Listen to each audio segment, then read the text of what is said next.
अगर आप हनुमान जी को ये 5 चीज़ें अर्पित कर रहे हैं तो आपको धन, धान्य और आशीर्वाद मिलेगा, संकट टल जाएंगे और मंगल ग्रह दोष दूर होगा और आपके ऊपर हनुमान जी की कृपा बनी रहेगी। तो आइए जानते हैं ये कौन सी 5 चीज़ें जो हनुमान जी को हम अर्पित करेंगे तो हमारे संकट टल जाएंगे और उनका आशीर्वाद हमारे ऊपर बना रहेगा।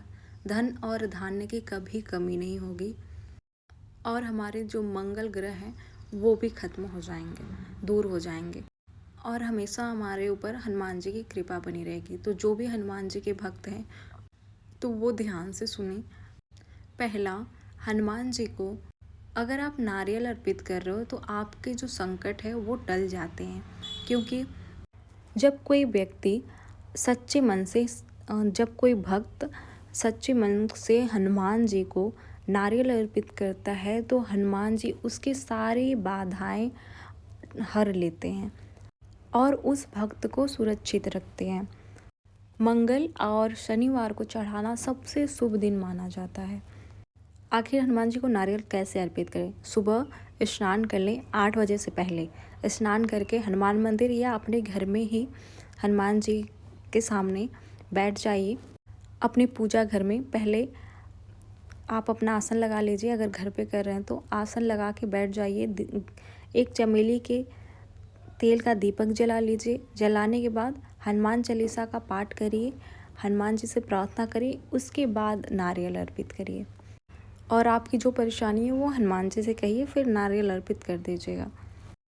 क्योंकि नारियल को जो नारियल होता है ना उसे श्रीफल कहा जाता है और भगवान को अर्पित करने के लिए सबसे पवित्र फल है। दूसरा, अगर आप हनुमान जी को तुलसी की पत्ती या तुलसी जी की माला आप अर्पित करते हो तो धन्य और धान्य की कभी कमी नहीं होगी आपके घर में, क्योंकि तुलसी जी को लक्ष्मी जी का स्वरूप कहा जाता है। इसलिए हनुमान जी को अगर आप तुलसी की माला अर्पित कर रहे हैं तो आपके घर में धन्य और धान्य की कभी कमी नहीं होगी।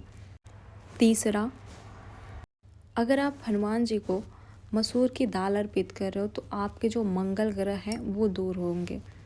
हनुमान जी को मसूर की दाल मंगलवार के दिन इसलिए चढ़ाई जाती है क्योंकि लाल मसूर की दाल चढ़ाने से मंगल दोष से मुक्ति मिलती है। लाल रंग के होने के कारण ये मंगल ग्रह से संबंधित मानी जाती है। हनुमान जी को मसूर की दाल चढ़ाने से आपका सोया हुआ भाग जागता है और हनुमान जी की कृपा बरसती है और आपकी बाधाएं दूर होती हैं। ज्योतिष के अनुसार जिसको मंगल ग्रह का दोष है वो हर मंगलवार को हनुमान जी को मसूर की दाल अर्पित करें। आपके जो ग्रह दोष है मंगल ग्रह वो समाप्त हो जाएंगे धीरे धीरे। और हर मंगलवार के दिन जो व्यक्ति आर्थिक स्थिति से ज़्यादा परेशान है, उसके ऊपर ज़्यादा ही कर्जा है, तो हर मंगलवार को एक मुट्ठी मसूर की दाल ले जाकर हनुमान जी को अर्पित करें। वो बाधाओं से और कर्जों से मुक्त होगा। और चौथा, हनुमान जी को चमेली का तेल अर्पित करने से और सिंदूर अर्पित करने से जो आपकी मन चाही इच्छा है ना वो पूरी होती है। देखो, केवल हनुमान जी को चमेली का तेल और सिंदूर अर्पित करने से आपकी मनचाही इच्छा पूरी नहीं हो सकती। आपके अंदर श्रद्धा होना चाहिए भगवान के प्रति और भाव होना चाहिए। श्रद्धा के साथ साथ भाव भी होना चाहिए और आप एक दयालु व्यक्ति होने चाहिए। सबसे पहले हर एक व्यक्ति पे दया करने वाले। ऐसा नहीं कि आज अभी भगवान की पूजा करके जा रहे हैं, बाहर कोई गरीब दिख गया, थोड़े से पैसे मांग दिए या खाने के लिए कुछ मांग दिया, आप उसको झटक दिए, क्रोधित हो गए, बोले नहीं है मेरे पास, ऐसे तो वो कोई मतलब नहीं रहेगा।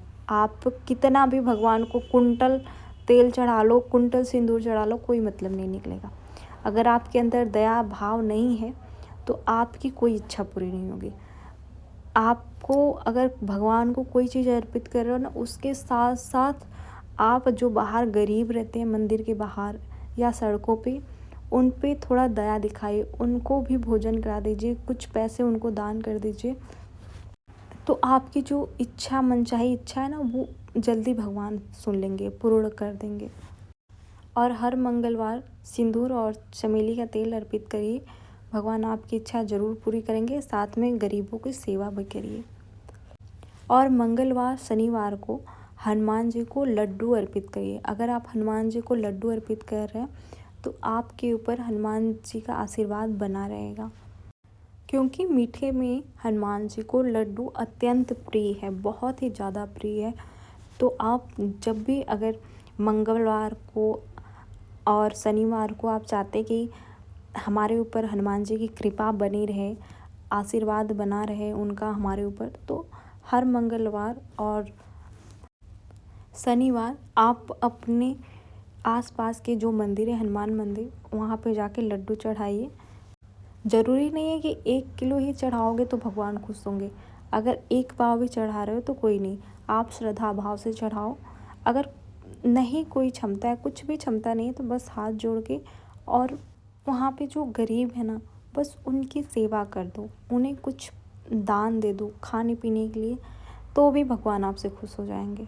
अगर आपके पास कुछ भी नहीं है, कोई एकदम आप कंगाल हो, लगता है कि मेरे पास अब कुछ नहीं है, भगवान के पास हम जाएंगे तो हमें कुछ भोग चढ़ाना पड़ेगा, प्रसाद चढ़ाना पड़ेगा, ऐसा कुछ नहीं है। अगर आपके पास कुछ भी नहीं है, आप जाओ मंदिर, हाथ जोड़ो, भगवान से प्रार्थना करो, कुछ टाइम वहाँ पे बैठो, फिर वहाँ से चले आओ, कोई नहीं।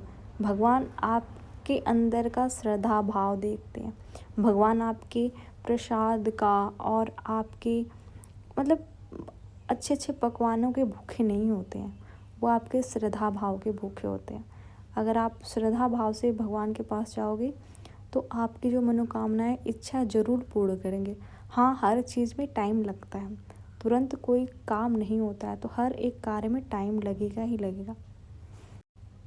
लेकिन हमें अपनी उम्मीद नहीं छोड़नी चाहिए। अगर हमें भगवान पे भरोसा है तो भगवान पे हमें उम्मीद भी रखनी चाहिए और विश्वास रखना चाहिए, क्योंकि जो होगा अच्छा होगा और जो हमने कर्म किया होगा वही हमें रिटर्न मिलेगा।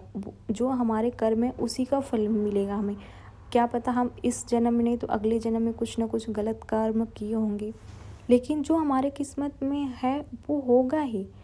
लेकिन कर्म करने से हम पीछे नहीं हट सकते, हम कर्म करते जाएं और भगवान पे भरोसा रखें। जय श्री श्याम।